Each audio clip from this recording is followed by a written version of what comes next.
मित्रांनो, डॉक्टर बाबासाहेब आंबेडकर यांचे सामाजिक कार्य हे भारतीय इतिहासातील एक क्रांतिकारी पर्व मानले जाते. त्यांनी आपले संपूर्ण जीवन समाजातील उपेक्षित, शोषित आणि अस्पृश्य समुदायाच्या उत्थानासाठी समर्पित केले. त्यांचे सामाजिक कार्य प्रामुख्याने जातीय भेदभाव, अस्पृश्यता, लिंगभेद आणि आर्थिक विषमता यांसारख्या समस्यांवर केंद्रित होते. त्यांच्या या कार्याचा आपण आज आढावा घेऊया.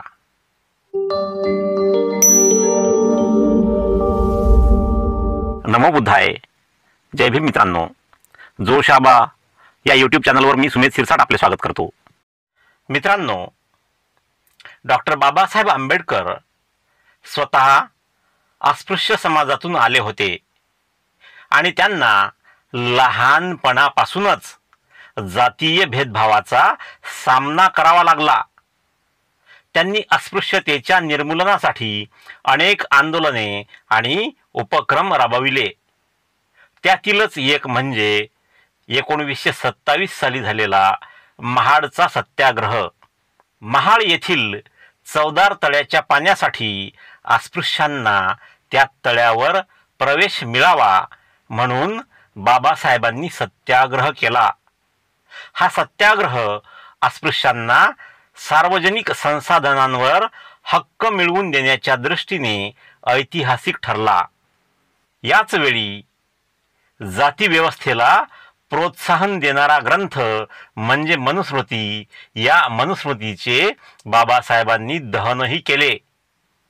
मित्रांनो, 1930 साली काळाराम मंदिराचा सत्याग्रह सुद्धा बाबासाहेबांनी केला. नाशिक येथील काळाराम मंदिरात अस्पृश्यांना प्रवेश मिळावा म्हणून त्यांनी मोठे आंदोलन उभारले. या आंदोलनाने अस्पृश्यांच्या धार्मिक समानतेच्या हक्कावर प्रकाश टाकला.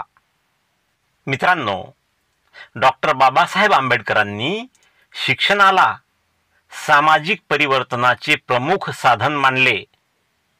त्यांनी दलित आणि मागासवर्गीय समाजाला शिक्षणाच्या मुख्य प्रवाहात आणण्यासाठी अनेक प्रयत्न केले.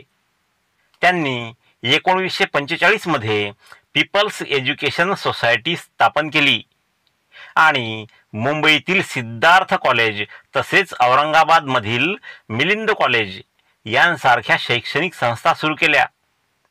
या संस्थांनी अनेक दलित विद्यार्थ्यांना उच्च शिक्षणाची संधी उपलब्ध करून दिली. तसेच बाबासाहेबांनी 1920 साली मूक नायक, 1927 मध्ये बहिष्कृत भारत, 1930 मध्ये जनता आणि प्रबुद्ध भारत ही वृत्तपत्रे सुरू केली. या वृत्तपत्रांच्या माध्यमातून त्यांनी समाजातील अन्याय आणि अत्याचारांविरुद्ध जनजागृती केली आणि दलितांना आपल्या हक्कांसाठी लढण्याचे बळ दिले. डॉक्टर बाबासाहेब आंबेडकरांनी केवळ दलितांसाठीच नव्हे तर सर्व शोषित वर्गांसाठी कार्य केले. त्यांनी कामगारांच्या हक्कांसाठी महत्त्वपूर्ण योगदान दिले. त्यांनी कामगारांसाठी 8 तासांच्या कामाच्या दिवसाची मागणी केली आणि कायदेशीर हक्कांसाठी लढा दिला. यामुळे भारतीय कामगार कायद्यांमध्ये सुधारणा झाल्या. त्यांनी अखिल भारतीय ट्रेड युनियन काँग्रेसच्या स्थापनेत भाग घेतला आणि कामगारांना संघटित करून त्यांचे शोषण थांबवण्याचा प्रयत्न केला. डॉक्टर बाबासाहेब आंबेडकर हे लैंगिक समानतेचे पुरस्कर्ते होते.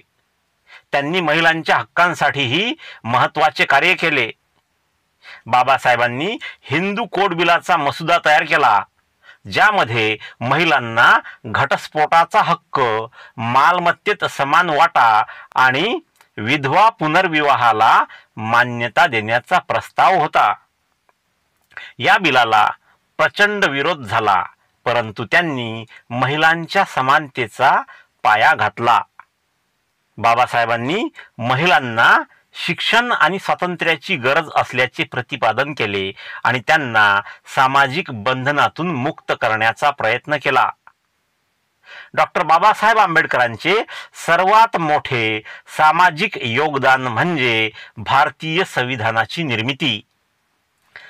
बाबासाहेबांनी संविधानाच्या माध्यमातून संविधानातील कलम 14, 15 आणि 17 यांनी जात, धर्म, लिंग आणि जन्मस्थान यावर आधारित भेदभाव नष्ट केला आणि अस्पृश्यतेची प्रथा बेकायदेशीर ठरवली. दलित आणि मागासवर्गीय समाजाला शिक्षण आणि नोकऱ्यांमध्ये संधी मिळावी म्हणून त्यांनी आरक्षणाची तरतूद केली. त्यांनी प्रत्येक नागरिकाला स्वातंत्र्य, समता आणि न्यायाची हमी देणारे मौलिक हक्क संविधानात समाविष्ट केले. मित्रांनो, डॉक्टर बाबासाहेब आंबेडकरांनी 14 ऑक्टोबर 1956 रोजी नागपुरात लाखो अनुयायांसह बौद्ध धम्म स्वीकारला. त्यांचा असा विश्वास होता की बौद्ध धम्म समता, करुणा आणि बंधुतेला प्रोत्साहन देतो, ज्यामुळे दलितांना सन्मानाने जगता येईल. त्यांनी बौद्ध धम्म स्वीकारताना 22 प्रतिज्ञा दिल्या, ज्यामध्ये अंधश्रद्धा आणि असमानतेला त्यांनी नाकारले. डॉक्टर बाबासाहेब आंबेडकरांनी दलितांना राजकीय सक्षम करण्यासाठी अनेक संघटना स्थापन केल्या. दलितांच्या शिक्षण आणि सामाजिक हक्कांसाठी त्यांनी बहिष्कृत हितकारिणी सभा 1924 मध्ये स्थापन केली. शोषित वर्गाच्या हक्कांसाठी त्यांनी 1936 मध्ये स्वतंत्र मजूर पक्ष स्थापन केला. दलितांच्या राजकीय हक्कांसाठी त्यांनी 1942 मध्ये शेड्यूल कास्ट फेडरेशन ही संस्था स्थापन केली. डॉक्टर बाबासाहेब आंबेडकरांचे सामाजिक कार्य हे केवळ दलित समाजापुरते मर्यादित नव्हते, तर त्यांनी संपूर्ण भारतीय समाजाला समानता, स्वातंत्र्य आणि न्यायाच्या दिशेने नेले. त्यांनी शिक्षण, कायदा, आंदोलने आणि धार्मिक परिवर्तन यांसारख्या विविध मार्गांचा अवलंब करून शोषित वर्गाला सन्मानाचे जीवन दिले. त्यांचे हे कार्य आजही भारतीय समाजाला प्रेरणा देत आहे आणि त्यांचा वारसा कायमस्वरूपी जिवंत राहील.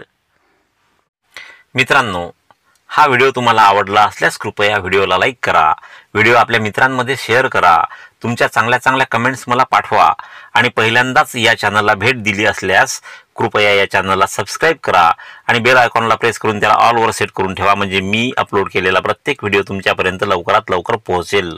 भेटूया पुढील व्हिडिओमध्ये आणि तोपर्यंत जय भीम, जय भारत.